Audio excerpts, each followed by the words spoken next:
Muy buenos días, bienvenidos. Ya estamos comenzando el estudio de la hermosa palabra de nuestro Dios. El día de hoy llevará por título El Hijo de Salvación y estará basado en el primer libro de la Biblia, Génesis capítulo 22, los primeros 19 versículos.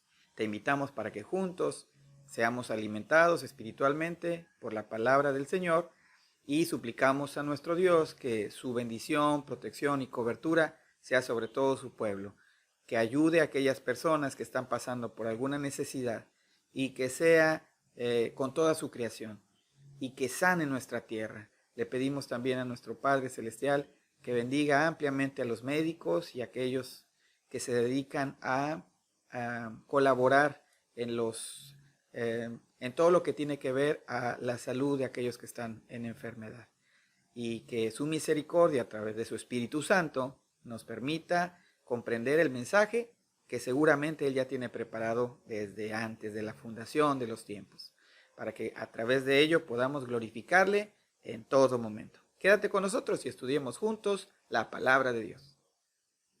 Génesis 22 del 1 al 19. Pasado cierto tiempo, Dios puso a prueba a Abraham y le dijo: Abraham. Aquí estoy, respondió. Y Dios le ordenó: toma a tu hijo, el único que tienes y al que tanto amas, y ve a la región de Moriah. Una vez allí, ofrécelo como holocausto en el monte que yo te indicaré. Abraham se levantó de madrugada y ensilló su asno. También cortó leña para el holocausto y junto con 2 de sus criados y su hijo Isaac, se encaminó a ese lugar que Dios le había indicado. Al tercer día, Abraham alzó los ojos y a lo lejos vio el lugar. Entonces le dijo a sus criados: quédense aquí con el asno. El muchacho y yo seguiremos adelante para adorar a Dios y luego regresaremos junto a ustedes. Abraham tomó la leña del holocausto y la puso sobre Isaac, su hijo. Él, por su parte, cargó con el fuego y el cuchillo, y los dos siguieron caminando juntos. Isaac le dijo a Abraham: Padre. Dime, hijo mío. Aquí tenemos el fuego y la leña, continuó Isaac, pero ¿dónde está el cordero para el holocausto? El cordero, hijo mío, lo proveerá Dios, le respondió Abraham, y siguieron caminando juntos. Cuando llegaron al lugar señalado por Dios, Abraham construyó un altar y preparó la leña. Después ató a su hijo Isaac y lo puso sobre el altar, encima de la leña. Entonces tomó el cuchillo para sacrificar a su hijo. Pero en ese momento el ángel del Señor le gritó desde el cielo: Abraham, Abraham. Aquí estoy, respondió. No pongas tu mano sobre el muchacho, ni le hagas ningún daño, le dijo el ángel. Ahora sé que temes a Dios, porque ni siquiera te has negado a darme a tu único hijo. Abraham alzó la vista y en un matorral vio un carnero enredado por los cuernos. Fue entonces, tomó el carnero y lo ofreció como holocausto en lugar de su hijo. A este sitio Abraham le puso por nombre: El Señor provee. Por eso hasta el día de hoy se dice: en un monte provee el Señor. El ángel del Señor llamó a Abraham por segunda vez desde el cielo y le dijo: como has hecho esto y no me has negado a tu único hijo, juro por mí mismo, afirma el Señor, que te bendeciré en gran manera y que te multiplicaré tu descendencia como las estrellas del cielo y como la arena del mar. Además, tus descendientes conquistarán las ciudades de sus enemigos. Puesto que me has obedecido, todas las naciones del mundo serán bendecidas por medio de tu descendencia.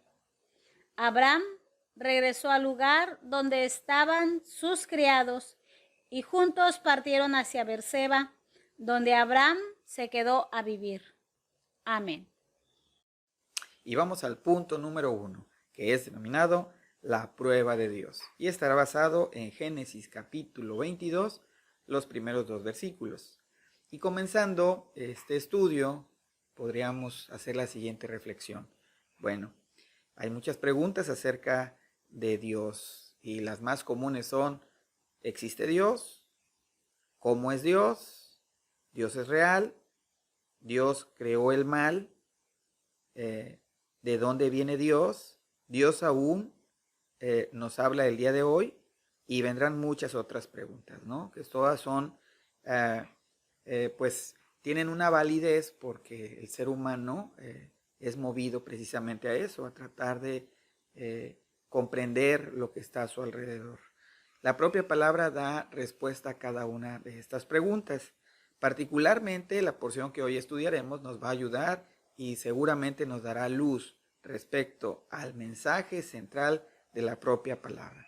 Un mensaje de reconciliación, un mensaje de amor de parte de Dios hacia nosotros y cómo es que Dios, el Padre Celestial, el Creador y sustentador de todas las cosas, tiene cuidado especial de brindarnos a través de una hermosa pedagogía espiritual. No sé si el término esté correcto, pero es mi manera de interpretarlo. Él nos explica de una manera tan maravillosa que a través del Espíritu Santo hoy podemos comprender lo que Él ha estado diciéndonos a lo largo de la historia. Bueno, la prueba de Dios obviamente tiene que ver con esta situación que acabamos de leer sobre este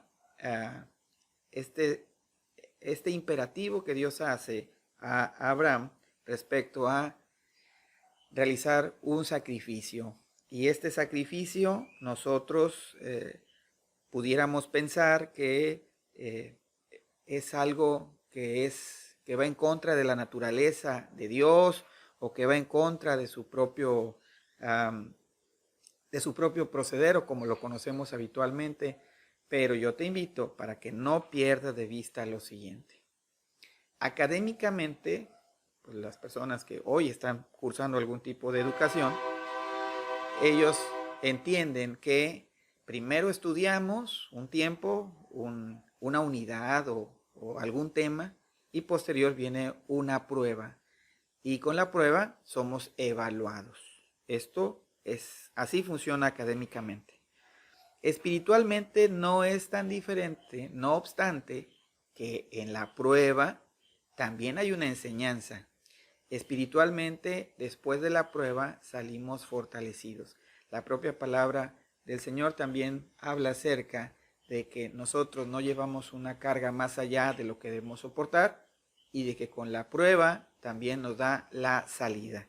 Por eso es que Abraham es llevado a esta prueba, a esta situación muy particular, muy poco común, donde es de alguna manera evaluada la confianza que Abraham tiene hacia Dios.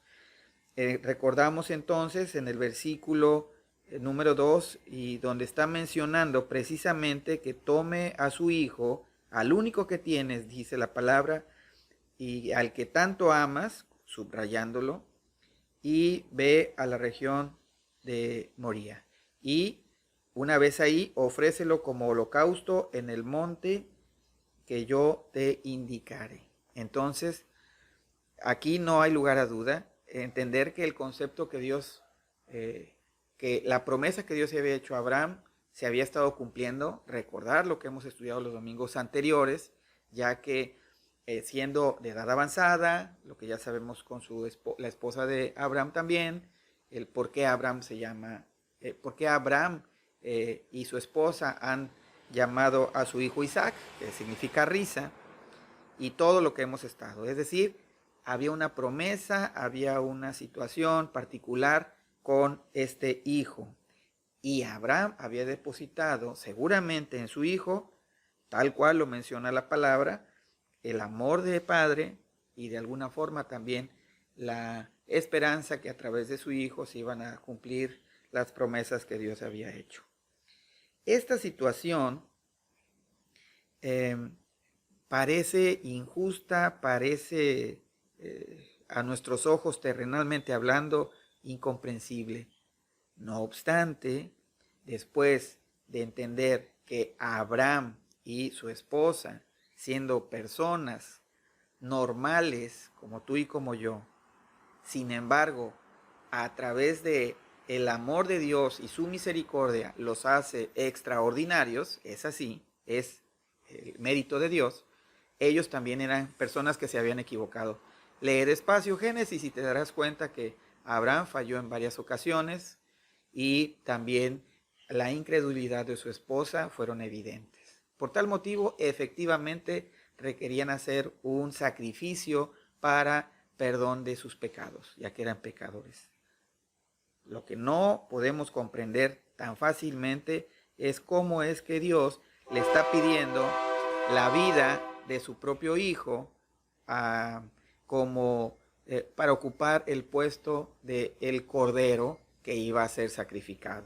Entonces, esta deuda, esta situación que el hombre adquiere, la Biblia menciona también que es necesario que exista un pago por la deuda que nosotros tenemos. La deuda se tiene que pagar y debe de pagarla con las características de a quien se le debe.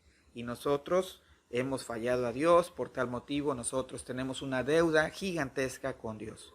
Abraham lo entiende así, sin embargo, él le cree a Dios y él avanza en fe. Esta frase tan importante, esta frase tan socorrida por el pueblo cristiano respecto a esta situación de Abraham enfrentado a esta prueba. Abraham le cree a Dios y Abraham está dispuesto a cumplir con la voluntad de Dios porque confía en Dios. No significa que Abraham hiciera esto o estuviera dispuesto a sacrificar a su hijo de manera cuadrada o de manera como una instrucción sin razonamiento. Abraham tenía fe en Dios. Abraham ahora ha crecido con todo lo que ha sucedido y ahora Abraham está dispuesto a darle a Dios el primer lugar en todo. Y si Dios ha dicho algo, Abraham ahora va a hacerlo, aun cuando no lo entiende del todo. Recuerda que así ha sido recurrentemente en la vida de Abraham. Igual que contigo y conmigo. Hay cosas que normalmente están frente a nosotros y no las comprendemos. Y la misericordia y el mensaje de Dios es un mensaje de amor, pero también de fe. La fe que debemos depositar en Dios, no en nuestros medios, no en nuestros argumentos, sino en los argumentos de Dios. Y vamos al punto número 2, que es denominado la fe en Dios. Y está basado en Génesis 22, de los versículos 3 al versículo 8. Entendemos entonces que, después de leer y escuchar su palabra, Abraham ha procedido de la forma que Dios le está indicando, que fuera, que avanzara hacia un lugar para realizar el sacrificio y sacrificar a su propio hijo amado, al único que tenía, a su hijo amado. Palabras claves: hijo amado, el único que tenía. Y esto significa, como lo comentamos hace un momento, que no necesariamente era solo una respuesta mecánica a un yo obedeceré porque yo puedo, porque yo lo voy a hacer, porque yo soy bien bueno. No. Al contrario, esto no es así. Es de manera contrapuesta. Es sinceramente de parte de Abraham una confianza plena en Dios. Por tal motivo es que él puede decir, por ahí del versículo número 5, entonces le dijo a sus criados: quédense aquí con el asno, el muchacho y yo seguiremos adelante para adorar a Dios y luego regresaremos junto a ustedes.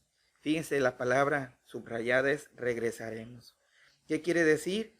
Que Abraham tenía fe en lo que Dios iba a hacer en el futuro.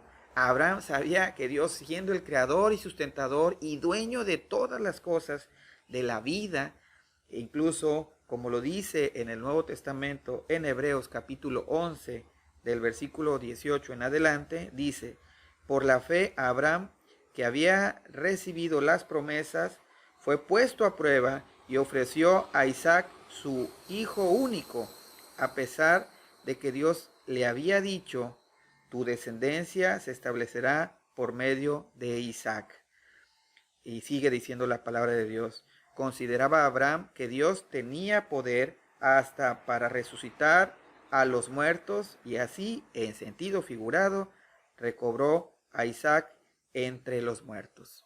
La palabra de Dios nos muestra que avanza Abraham por fe, a pesar de lo complicado y difícil, le sigue creyendo a Dios, porque la fe significa precisamente es la certeza de lo que se espera, la convicción de lo que no se ve. En ese sentido, también nosotros somos llamados a seguir avanzando, no por vista, sino por fe. Y vamos al punto número 3, que es denominado la provisión de Dios. Dice la palabra de Dios en Génesis 22, del 9 en adelante, que entonces Abraham cumple con lo señalado por parte de Dios y llegan al sitio donde él les había indicado. Y una vez que ya tenía preparado, incluso estaba la leña y estaba colocado su hijo para sacrificarle, ya cuando estaba todo puesto, hay una expresión que la palabra menciona, como lo hemos ya escuchado, cuando el joven, el niño, el hijo, le dice que ¿dónde está aquel que iba a ser sacrificado? Esta frase poderosa que dice Dios proveerá, así lo entendemos. Ese es el verdadero contexto de la expresión Dios proveerá. Una fe genuina llevada a un límite humano, porque Dios sabe también cuáles son nuestros alcances. Dios es el que tiene la gloria, porque es Él el que es el dueño de todo. Y la expresión que he visto, y particularmente yo también, hemos visto incluso en cocinas, en alacenas, Dios proveerá, refiriéndose a la provisión física del alimento. La verdad, la Biblia habla que Dios proveerá y Él será quien realmente satisfaga las necesidades que nosotros tenemos. Recordemos que la necesidad más grande que nosotros tenemos solo puede ser subsanada a través de nuestro amado Señor Jesucristo. Por esta razón, cuando Abraham está a punto de sacrificar a su hijo, se escucha, dice en el versículo 11, el ángel del Señor le gritó desde el cielo: Abraham, Abraham. He aquí, respondió, no pongas tu mano sobre el muchacho, ni le hagas ningún daño. Le dijo el ángel: ahora sé que temes a Dios, porque ni siquiera te has negado a darme a tu único hijo. ¿Qué es lo que estamos viendo aquí? Que la prueba fue una gran enseñanza también, y la prueba, después de la prueba viene este crecimiento. Dios de alguna forma se goza en ver la fe que Abraham tenía en Dios mismo, más allá del amor hacia su propio hijo. Y esta historia te resultará seguramente familiar. El hijo amado, el único hijo a punto de ser sacrificado y en unos maderos cercanos para hacer este sacrificio. Esta historia nos apunta hacia nuestro amado Señor Jesucristo, porque nuestro amado Señor Jesucristo fue el único hijo, el hijo amado, crucificado en un madero, pero en esta ocasión, por nuestro Señor Jesucristo, no se escuchó esa voz del cielo parando esta ejecución. Al contrario, es el propio Señor Jesucristo quien clama al Padre Celestial, y que incluso en ese momento de dolor, nuestro Señor Jesucristo pide al Padre por nosotros, ya que el sacrificio único y suficiente de nuestro amado Señor Jesucristo hoy a nosotros nos da la salvación y la vida eterna. Dice la palabra del Señor en Romanos 8, si Dios está de nuestra parte, ¿quién puede estar en nuestra contra? El que no escatimó ni a su propio Hijo, sino que lo entregó por nosotros, ¿cómo no habrá de darnos generosamente junto con Él todas las cosas? Está refiriéndose a nuestro Señor Jesucristo, quien fue el verdadero y gran Isaac. Es decir, Él fue el sacrificio que el sacrificio en su muerte es lo que a nosotros nos lleva de muerte a vida. Y nosotros hoy necesariamente debemos avanzar por fe y recordar que es a través de la obra de Jesucristo y no a través de nuestras propias obras, quien hoy tenemos salvación y vida eterna, que tenemos ahora un propósito y que el cumplimiento de la palabra será una hermosa realidad en nuestra vida. No importa lo que se ve en el futuro, en nuestro presente, sigue estando Dios. Ánimo, que la bendición de Dios, que es la que enriquece y no añade tristeza con ella, sea sobre ti y sobre tu familia. Vuelve a leer el pasaje, vuelve a leer Romanos capítulo 8 y deleítate en esta salvación tan grande, esta salvación que viene de parte de Jesucristo. Dios nos bendiga y nos vemos pronto con el favor de Dios.